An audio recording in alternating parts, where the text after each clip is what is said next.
Hi hello ನಮಸ್ಕಾರ ಸ್ನೇಹಿತರೆ, ತಮ್ಮೆಲ್ಲರಿಗೂ ಸಮೃದ್ಧಿ ಎಜುಕೇಷನ್ಸ್ ಯೂಟ್ಯೂಬ್ ಚಾನಲ್ಗೆ ಆತ್ಮೀಯವಾದ ಸ್ವಾಗತ. ಸ್ನೇಹಿತರೆ, ಇಂದಿನ ತರಗತಿಯಲ್ಲಿ MSP ಅಂದರೆ ಮಿನಿಮಮ್ ಸಪೋರ್ಟ್ ಪ್ರೈಸ್, ಕನಿಷ್ಠ ಬೆಂಬಲ ಬೆಲೆ ಎಂದರೇನು, ಈ ಟಾಪಿಕ್ ತುಂಬ ನ್ಯೂಸ್ನಲ್ಲಿದೆ. ಸ್ನೇಹಿತರೆ, ನಾವೊಬ್ಬ ಆಸ್ಪಿರೆಂಟ್ಸ್ ಆಗಿ ಯಾವುದೇ ಒಂದು ವಿಷಯ ತುಂಬ ಪ್ರತಿದಿನ ನ್ಯೂಸ್ ಪೇಪರ್ಲಿ ಬರ್ತದೆ ಅಂದರೆ ಅದರದ್ದು ಏನೋ ಇಂಪಾರ್ಟೆನ್ಸ್ ಇದೆ. ಯಾಕಪ್ಪ ಅಂದರೆ ಕೃಷಿಗೆ ಸಂಬಂಧಪಟ್ಟ ನಮ್ಮ ದೇಶವು ಕೃಷಿ ಆಧಾರಿತ ದೇಶ. ಹೀಗಾಗಿ ಕೃಷಿಗೆ ಸಂಬಂಧಪಟ್ಟಂಥ ಯಾವುದೇ ಟಾಪಿಕ್ ಬಂದರೂ ಅದನ್ನು ಸಮಗ್ರವಾಗಿ ಎನಲೈಸ್ ಮಾಡಿ ಒಮ್ಮೆ ಕರೆಕ್ಟಾಗಿ ಓದಿಬಿಟ್ರೆ ಮುಂದೆ ಬರಲ್ವ ಎಲ್ಲ ಎಕ್ಸಾಮ್ಗಳು ಆ ಟಾಪಿಕ್ ಮೇಲೆ ಯಾವುದೇ ಕ್ವಶನ್ ಇದ್ರೂ ನಾವು ಆನ್ಸರ್ ಮಾಡೋದು. ಸ್ನೇಹಿತರೆ, ಈ ಕ್ಲಾಸನ್ನು ಆರಂಭಿಸುವ ಪೂರ್ವದಲ್ಲಿ ಇದೇ ಮೊದಲ ಬಾರಿಗೆ ಯಾರು ನಮ್ಮ ಕ್ಲಾಸ್ ನೋಡಿದ್ರೆ ದಯವಿಟ್ಟು ಸಬ್ಸ್ಕ್ರೈಬ್ ಮಾಡ್ಕೊಂಡು ಕ್ಲಾಸ್ ನೋಡಿ.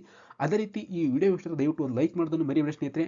ನೋಡಿ ಸ್ನೇಹಿತರೆ, ಈ ಕ್ಲಾಸಿನ PDF ನೋಟ್ಸ್ ಏನಾದರೂ ಬೇಕಾಗಿದ್ದರೆ ಡಿಸ್ಕ್ರಿಪ್ಷನ್ ಲಿಂಕ್ನಲ್ಲಿ ನಮ್ಮ ಟೆಲಿಗ್ರಾಮ್ ಗ್ರೂಪ್ ಲಿಂಕ್ ಕೊಟ್ಟಿರ್ತದೆ, ಅಲ್ಲಿ ಜಾಯಿನ್ ಆಗೋದ್ರ ಮೂಲಕ ಈ ಕ್ಲಾಸಿನ PDF ನೋಟ್ಸನ್ನು ಅಲ್ಲಿ ಪಡೆಯಬಹುದು. ಸ್ನೇಹಿತರೆ, ಬನ್ನಿ ಸ್ನೇಹಿತರೆ, ಇಂದಿನ ಕ್ಲಾಸನ್ನು ಆರಂಭಿಸೋಣ.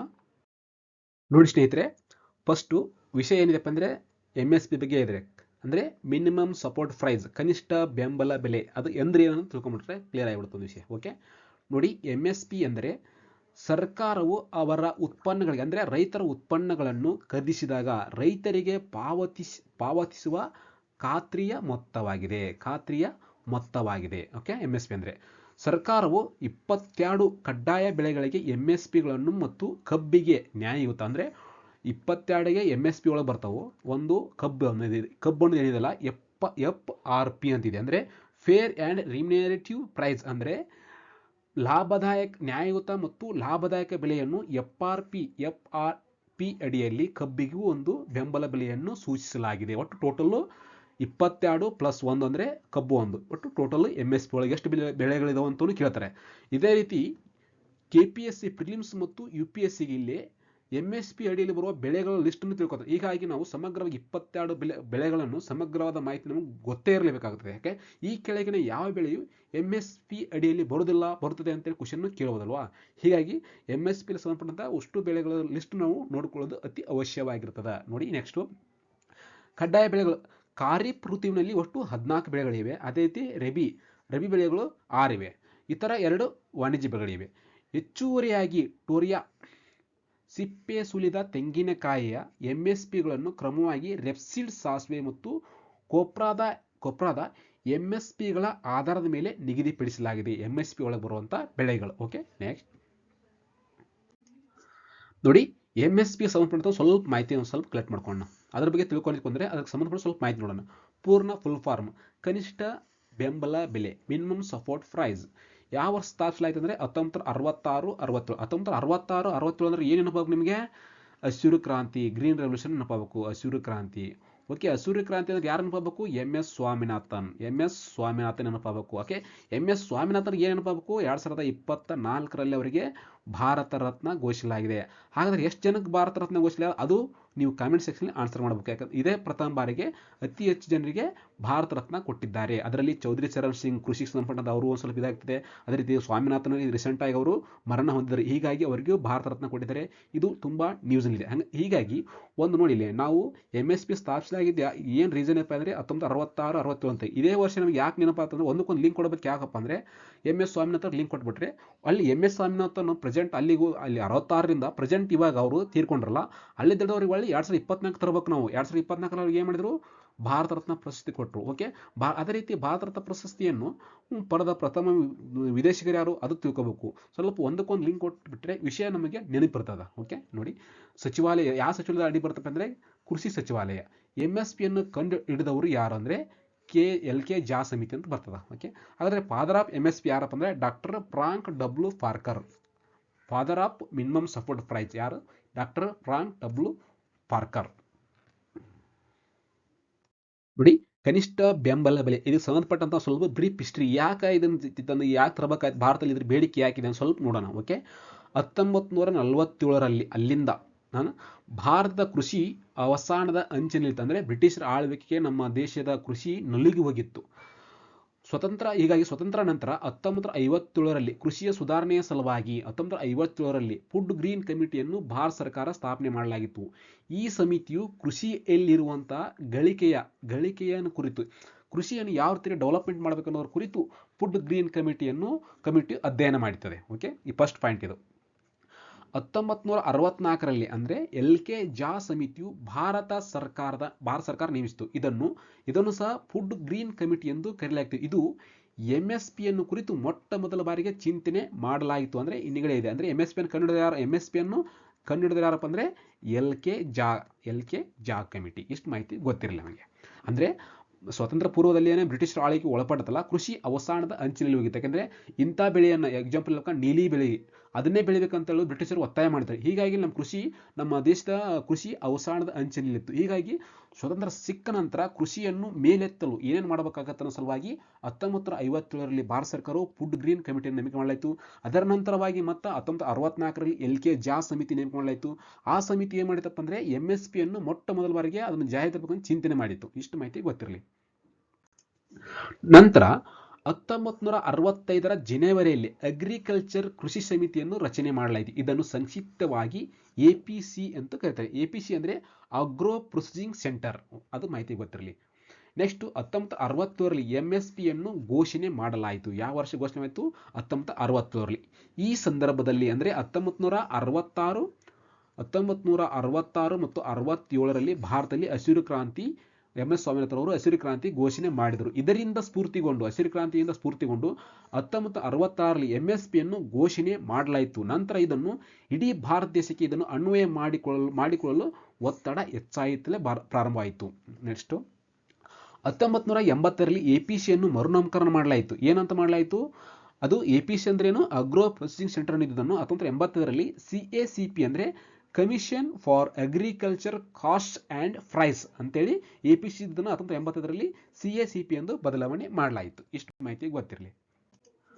2014ರಲ್ಲಿ ಶಾಂತಕುಮಾರ್ ಸಮಿತಿಯನ್ನು ನೇಮಕ ಮಾಡ್ತಾರೆ. ಈ ಸಮಿತಿಯು ದರ ಆಧಾರಿತ ಬೆಂಬಲ ಬೆಲೆ ನಮಗೆ ಬೇಡ, ಆದಾಯ ಆಧಾರಿತ ಬೆಂಬಲ ಬೆಲೆ ಕೊಡಿ ಅಂತ ಶಾಂತಕುಮಾರ್ ಸಮಿತಿ ಸಲಹೆ ಮಾಡುತ್ತದೆ.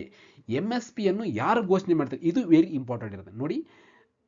Cabinet committee on economic affairs CCEA very important. ಇದು ಆಬ್ಜೆಕ್ಟ್ ಟೈಪ್ ಕ್ವಶನ್ ಕೇಳೋ ಚಾನ್ಸ್ ಇರ್ತದೆ. ಈ ಕಮಿಟಿ ಕೊಡುವಂಥ ಸಲಹೆಗಳನ್ನು ಅನುಸರಿಸಿ ಪ್ರಧಾನಮಂತ್ರಿ ನೇತೃತ್ವದಲ್ಲಿ ಇರುವಂಥ CCEA MSP ಯನ್ನು ನಿರ್ಧರಿಸುತ್ತದೆ. ಇದು ವೆರಿ ಇಂಪಾರ್ಟೆಂಟ್. ಓಕೆ, ಈ ಮಾಹಿತಿ ಗೊತ್ತಿರಲಿ. ಈ CACP ಎನ್ನುವುದು ಕೃಷಿ ಮತ್ತು ರೈತ ಕಲ್ಯಾಣ ಮಂತ್ರಾಲಯದ ಕೆಳಗಡೆ ಬರ್ತದ. ಇದು ಎಲ್ಲಿ ಕೆಲಸ ಮಾಡ್ತದೆ ಅಂತ ಗೊತ್ತಿರಬೇಕಲ್ಲ. ಕೃಷಿ ಮತ್ತು ರೈತ ಕಲ್ಯಾಣ ಮಂತ್ರಾಲಯದ ಕೆಳಗಡೆ ಬರ್ತದೆ. ಹಾಗಾದರೆ ಪ್ರಸ್ತುತ ಕೃಷಿ ಸಚಿವರು, ಕೇಂದ್ರದ ಕೃಷಿ ಸಚಿವರು ಯಾರಪ್ಪ ಅಂದರೆ ಅರ್ಜುನ್ ಮುಂಡಾ. ಇದು ಮಾಹಿತಿ ನಿಮಗೆ ಗೊತ್ತಿರಲಿ. ಒಂದಕ್ಕೊಂದು ಲಿಂಕ್ ಕೊಡಲೇಬೇಕು. ಈ ಥರ ಕ್ವಶನ್ ಕೇಳಲ್ಲ, ಬಟ್ ಮಾಹಿತಿ ಗೊತ್ತಿರಲಿ ಅಂತ. ಈ CACP ಇದು ಸಂವಿಧಾನಾತ್ಮಕ ಸಂಸ್ಥೆಯಾ? ಇದನ್ನು ಕೇಳ್ತಾರ. ಸಂಸ್ಥೆಯಾ? ಅಲ್ಲ, ಸಂವಿಧಾನಾತ್ಮಕ ಸಂಸ್ಥೆಯೇ ಅಲ್ಲ. ಹಾಗಾದರೆ ಶಾಸನಾತ್ಮಕ ಸಂಸ್ಥೆ? ಅದೂ ಅಲ್ಲ. ಇದು ಕೇವಲ ಸಲಹಾತ್ಮಕ ಸಂಸ್ಥೆಯಾಗಿದೆ. ಹೀಗಾಗಿ ಇದರ ಸಲಹೆಗಳನ್ನು ಸರ್ಕಾರ ಒಪ್ಪಬಹುದು ಅಥವಾ ಪಾಲಿಸದೇ ಇರಬಹುದು. ಈ ಸಲಹೆಗಳನ್ನು ಸರ್ಕಾರ ಪಾಲಿಸಲೇಬೇಕೆಂಬ ನಿಯಮ ಇಲ್ಲ. ಇದು ವೆರಿ ಇಂಪಾರ್ಟೆಂಟ್ ಅಂತ ಆಬ್ಜೆಕ್ಟ್ ಟೈಪ್ UPSC ಮತ್ತು KPSC ಪ್ರಿಲಿಮ್ಸ್ನಲ್ಲಿಗೆ ಇಂಥ ಕ್ವಶನ್ ಕೇಳ್ತಾರೆ. ಇವಾಗ ಇದು CACP ಅನ್ನೋದು ಭಾಳ ನ್ಯೂಸ್ನಲ್ಲಿದೆ. ಇದು ಸಂವಿಧಾನಾತ್ಮಕ ಸಂಸ್ಥೆ ಇದೆಯಾ? ಅದು ಅಲ್ಲ ಅಂತ ಶಾಸನಾತ್ಮಕ ಸಂಸ್ಥೆ ಇದೆಯಾ? ಹೀಗಾಗಿ ಒಂದು ವಿಷಯವನ್ನು ನಾವು ಸಮಗ್ರವಾಗಿ ಅನಲೈಸ್ ಮಾಡೋದ್ರಿಂದ ಆ ಟಾಪಿಕ್ ಮೇಲೆ ಯಾವುದೇ ಕ್ವಶನ್ ಕೇಳಿದ್ರು ನಮಗೆ ಆನ್ಸರ್ ಮಾಡಲು ಏಬಲ್ ಆಗಿರ್ತೀವಿ. ನೋಡಿ, 2004ರಲ್ಲಿ MS ಸ್ವಾಮಿನಾಥನ್ ನೇತೃತ್ವದಲ್ಲಿ ನ್ಯಾಷನಲ್ ಕಮಿಷನ್ ಆ್ಯಂಡ್ ಫಾರ್ಮರ್ಸ್ ಎಂಬ ಸಮಿತಿಯನ್ನು ರಚನೆ ಮಾಡಲಾಗುತ್ತದೆ. ಈ ಸಮಿತಿ ಏನು ರೆಕಮೆಂಡ್ ಮಾಡುತ್ತಪ್ಪ ಅಂದರೆ, ಒಬ್ಬ ರೈತ ಏನು ಬೆಳೆದಿರುತ್ತಾನೋ ಅಂದರೆ ₹1 ಖರ್ಚಾಗಿದೆ, ಒಂದು ಏನೋ ವಸ್ತು ಬೆಳೆಯೋಕೆ ₹1 ಖರ್ಚಾಯ್ತು ಅಂದರೆ ಆ ರೈತನಿಗೆ 50 ಪೈಸೆ ಲಾಭ ಕೊಡಬೇಕು. ₹1,000 ಖರ್ಚಾಗಿದ್ದರೆ 500 ಲಾಭ ಕೊಡಲೇಬೇಕು. ಇದೇ ಸ್ಫೂರ್ತಿಯಿಂದ ಇವತ್ತು CACP ಸಲಹೆಯನ್ನು ಕೊಡುತ್ತದೆ. ಅಂದರೆ ₹1 ಖರ್ಚು ಮಾಡಿಯಪ್ಪ ಅಂದರೆ ರೈತ ₹1 ಖರ್ಚು ಮಾಡಿ ಏನೋ ಬೆಳೆ ಬೆಳೆದನಪ್ಪ ಅಂದರೆ ಅವನಿಗೆ 50 ಪೈಸೆ ಲಾಭ ಕೊಡಬೇಕು. ₹1,000 ಖರ್ಚು ಮಾಡಿದರೆ 500 ಅವನಿಗೆ ಲಾಭ ಕೊಡಬೇಕೆಂದು 2004ರಲ್ಲಿ ನೇಮಕ ಮಾಡಿದಂಥ MS ಸ್ವಾಮಿನಾಥನ್ ನೇತೃತ್ವದ ಸಮಿತಿಯು ಒಂದು ರೆಕಮೆಂಡ್ ಮಾಡಿರ್ತದೆ. ಹೀಗಾಗಿ ದೇಶಾದ್ಯಂತ ಇರುವಂಥ, ನಮ್ಮ ದೇಶದಲ್ಲಿ 60% ಕೃಷಿ ಇರುವ ದೇಶವಾಗಿರೋದ್ರಿಂದ ನಮಗೆ MS ಸ್ವಾಮಿನಾಥನ್ ಸಮಿತಿಯನ್ನು ಜಾರಿಗೆ ತರಲು ಈ ಎಲ್ಲ ರಾಜ್ಯಗಳು ಕೇಂದ್ರದ ಮೇಲೆ ಒತ್ತಡ ಹಾಕುವುದರ ಪರಿಣಾಮವಾಗಿ ದೆಹಲಿ ಮುತ್ತಿಗೆ ಅನ್ನುವಂಥ ಒಂದು ಸ್ಟ್ರೈಕನ್ನು ಆರಂಭಿಸಿದ್ದಾರೆ. ಇಂಥ ಸಂದರ್ಭದಲ್ಲಿ ನಾವು ಆ ಹೋರಾಟದ ಏನು ಹಿಸ್ಟ್ರಿ ಇದೆ, ಯಾಕೆ ಈ MS ಸ್ವಾಮಿನಾಥನ್ ಸಮಿತಿಯನ್ನು ಯಾಕೆ ರೆಕಮೆಂಡ್ ಮಾಡ್ತಾರೆ, ಏನು ಹೇಳಿದೆ ಅನ್ನೋದು ನಮಗೆ MS ಸ್ವಾಮಿನಾಥನ್ ಸಂಬಂಧಪಟ್ಟಂಥ ಮಾಹಿತಿಯನ್ನು ತಿಳ್ಕೊಳ್ಳೋದು ಒಬ್ಬ ಆಸ್ಪಿರೆಂಟ್ ಆಗಿ ತಿಳ್ಕೊಳ್ಳೋದು ಅತಿ ಅವಶ್ಯವಾಗಿರ್ತದೆ. ನೋಡಿ, MSP ಕೃಷಿ ವೆಚ್ಚಗಳು ಮತ್ತು ಬೆಲೆಗಳ ಆಯೋಗ CACP. ಸಿಎಸಿಪಿ ಶಿಫಾರಸುಗಳನ್ನು ಆಧರಿಸಿದೆ. ಇದು ಉತ್ಪಾದನೆ ವೆಚ್ಚ, ಬೇಡಿಕೆ ಮತ್ತು ಪೂರೈಕೆ, ಮಾರುಕಟ್ಟೆ ಬೆಲೆ ಪ್ರವೃತ್ತಿ, ಅಂತರ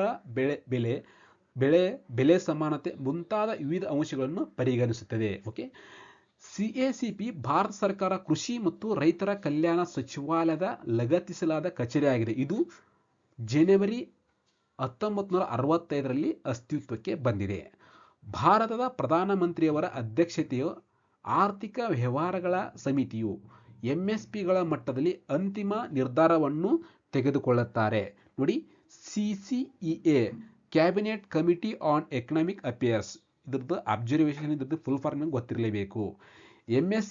ಎಂಎಸ್ಪಿ ಬೆಳೆಗಾರರಿಗೆ ಅವರ ಉತ್ಪನ್ನಗಳಿಗೆ ಲಾಭದಾಯಕ ಬೆಲೆಗಳನ್ನು ಖಾತ್ರಿಪಡಿಸುವ ಮತ್ತು ಬೆಳೆ ವೈವಿಧ್ಯೀಕರಣವನ್ನು ಉದ್ದೇಶ ಗುರಿಯನ್ನು ಎಂಎಸ್ಪಿ ಹೊಂದಿದೆ. ಖಾರಿಫ್ ಬೆಳೆಗಳು ಯಾವುವು? ನೋಡಿ, ಖಾರಿಫ್ ಬೆಳೆಗಳು ಮಳೆಗಾಲದಲ್ಲಿ ಅಂದರೆ ಜೂನ್ನಿಂದ ಸೆಪ್ಟೆಂಬರ್ವರೆಗೆ ಬಿತ್ತುವ ಬೆಳೆಯಾಗಿವೆ. ಕೆಲವು ಪ್ರಮುಖ ಖಾರಿಫ್ ಬೆಳೆಗಳೆಂದರೆ ಭತ್ತ, ಜೋಳ, ರಾಗಿ, ದ್ವಿದಳ ಧಾನ್ಯಗಳು, ಎಣ್ಣೆಕಾಳು, ಹತ್ತಿ ಮತ್ತು ಕಬ್ಬು. ಖಾರಿಫ್ ಬೆಳೆಗಳು ಭಾರತದ ಒಟ್ಟು ಆಹಾರ ಧಾನ್ಯ ಉತ್ಪಾದನೆ ಶೇಕಡ ಸುಮಾರು 55ರಷ್ಟಿದೆ. ಇಷ್ಟು ಮಾಹಿತಿ ಇರಲಿ. ನೋಡಿ, ರಾಬಿ ಬೆಳೆಗಳು, ಖಾರಿಫ್ ನೋಡಿದಲ್ಲ, ರಾಬಿ ಬೆಳೆಗಳನ್ನು ನೋಡ್ಕೊ 6 ಅದಾವು. ಬಾರ್ಲಿ, ಗೋಧಿ, ರೇಪ್ಸೀಡ್, ಸಾಸಿವೆ, ಬೀಜ, ಮೊಸರು ಮತ್ತು ಲೆಟಸ್, ಸೆಣಬು. ಇತರೆ 2 ವಾಣಿಜ್ಯಗಳು ಕುಪ್ಪೆ ಮತ್ತು ಕುಸುಬೆ, ಕಬ್ಬು ಮತ್ತು ಓಕೆ. ಕಬ್ಬಿಗೆ ನ್ಯಾಯಯುತ ಮತ್ತು ಲಾಭದಾಯಕ ಬೆಲೆಯನ್ನು ಎಫ್ಆರ್ಪಿ ಅಂತ ಹೇಳಿದ್ದೀನಿ, ಫೇರ್ ಆ್ಯಂಡ್ ರಿಮ್ಯುನರೇಟಿವ್ ಪ್ರೈಸ್, ಓಕೆ, ಆಹಾರ ಮತ್ತು ಸಾರ್ವಜನಿಕ ವಿತರಣಾ ಇಲಾಖೆ ನಿರ್ಧರಿಸುತ್ತದೆ ಎಂಬುದನ್ನು ಗಮನಿಸುವುದು ಮುಖ್ಯ. ಅಂದರೆ ಕಬ್ಬಿಗೆ ಎಂಎಸ್ಪಿ ನಿರ್ಧಾರ ಮಾಡಿಲ್ಲ, ಅದಕ್ಕೆ ಎಫ್ಆರ್ಪಿ ನಿರ್ಧಾರ ಮಾಡಿದೆ. ಟೊರಿಯಾಕ್ಕೆ ಎಂಎಸ್ಪಿಯನ್ನು ರೇಪ್ಸೀಡ್ ಸಾಸಿವೆ ಬೀಜದ ಎಂಎಸ್ಪಿ ಆಧಾರದ ಮೇಲೆ ನಿರ್ಧರಿಸಲಾಗುತ್ತದೆ ಮತ್ತು ಸಿಪ್ಪೆ ಸುಲಿದ ತೆಂಗಿನಕಾಯಿಗೆ ಎಂಎಸ್ಪಿ ಕೊಪ್ರಾದ ಎಂಎಸ್ಪಿಯನ್ನು ಆಧರಿಸಿದೆ. ನೋಡಿ, ಇದಕ್ಕೆ ಸಂಬಂಧಪಟ್ಟಂತ ಸ್ವಲ್ಪ ಕ್ವಶನ್ ಕೇಳಿದ್ರೆ ಆಲ್ರೆಡಿ ಅದರ ಬಗ್ಗೆ ನೋಡೋಣ. ಓಕೆ, ಈ ಕೆಳಗಿನ ಹೇಳಿಕೆಗಳನ್ನು ಪರಿಗಣಿಸಿ. ಭಾರತ ಸರ್ಕಾರವು ನೈಗರ್, ಗುಜೋಟಿಯಾ, ಅಬೇಸಿನಿಕಾ ಬೀಜಗಳಿಗೆ ಕನಿಷ್ಠ ಬೆಂಬಲ ಬೆಲೆಯನ್ನು ಒದಗಿಸುತ್ತದೆ. 1ನೇ ಆಪ್ಷನ್ ಇದೆ. 2ನೇದು, ನೈಜರ್ ಅನ್ನು ಖಾರಿಫ್ ಬೆಳೆಯಾಗಿ ಬೆಳೆಯಲಾಗುತ್ತದೆ. 2ನೇದು, ಭಾರತದಲ್ಲಿ ಕೆಲವು ಬುಡಕಟ್ಟು ಜನರು ನೈಗರ್ ಸೀಡ್ ಎಣ್ಣೆಯನ್ನು ಅಡುಗೆಗೆ ಬಳಸುತ್ತಾರೆ. ಈ ಮೇಲಿನ ಹೇಳಿಕೆ ಎಷ್ಟು ಸರಿ ಅಂತಿದೆ ನೋಡಿ. ಎಲ್ಲ ಈ ಮೇಲಿನ 3 ಹೇಳಿಕೆ ಸರಿ. ಇದು UPSC ಕ್ವಶನ್ಗೆ ಇದ್ದಿದ್ದು. ಇಷ್ಟು ಮಾಹಿತಿ ಗೊತ್ತಿರಲಿ. ಹಾಗಾದರೆ ಸ್ನೇಹಿತರೆ, ಕೃಷಿ ಬಗ್ಗೆ ಇಷ್ಟೆಲ್ಲ ಮಾತಾಡಿದ್ದೀವಿ. ಕೃಷಿ ಅನ್ನೋದು ಕೇಂದ್ರ ಪಟ್ಟಿಯಾಗಿದೆ, ಪ್ರಸ್ತುತ ರಾಜ್ಯ ಪಟ್ಟಿಯಾಗಿದೆ ಅನ್ನೋದು ಗೊತ್ತಿರಬೇಕಲ್ಲ. ಅದು ಪಾಯಿಂಟ್ ನಮಗೆ. ಇದು ಪ್ರಸ್ತುತ ರಾಜ್ಯ ಪಟ್ಟಿಯಲ್ಲಿದೆ. ಓಕೆ, ಈ ಮೊದಲು ಅಂದರೆ ಅದು 1976ಕ್ಕಿಂತ ಮುಂಚೆ ಅದು ಕೇಂದ್ರ ಪಟ್ಟಿಗಿತ್ತು. 42ನೇ ತಿದ್ದುಪಡಿ ಮಾಡಿ ಅದನ್ನು ರಾಜ್ಯ ಪಟ್ಟಿಗೆ ಡಿವೈಡ್ ಮಾಡಿದ್ದಾರೆ. ಅದು ಮಾಹಿತಿ ಗೊತ್ತಿರಲಿ. ಹಸಿರು ಕ್ರಾಂತಿ 1966-67 ಸಂದರ್ಭದಲ್ಲಿ ಇದಾಗ್ತದೆ. ಓಕೆ, ಇದಕ್ಕೆ ಸಂಬಂಧಪಟ್ಟರೆ ಯಾರಪ್ಪ ಅಂದರೆ ನ್ಯೂಸ್ ಬರೋದು MS ಸ್ವಾಮಿನಾಥನ್ ಅವರಿಗೆ 2024ರಲ್ಲಿ ಅವರಿಗೆ ಭಾರತ ರತ್ನ ಪ್ರಶಸ್ತಿಯನ್ನು ಘೋಷಣೆ ಮಾಡಲಾಗಿದೆ. ಇಷ್ಟು ಮಾಹಿತಿ ಗೊತ್ತಿರಲಿ. ಹಾಗಾದರೆ ಪ್ರಸ್ತುತ CACPಯ ಚೇರ್ಮನ್ ಯಾರು ಅಂತ ಕೇಳ್ತಾರೆ ಕ್ವಶನ್. CACPಯ ಚೇರ್ಮನ್ ವಿಜಯ್ ಪೌಲ್ ಶರ್ಮಾ. ಇದು ಮಾಹಿತಿ ಗೊತ್ತಿರಲಿ.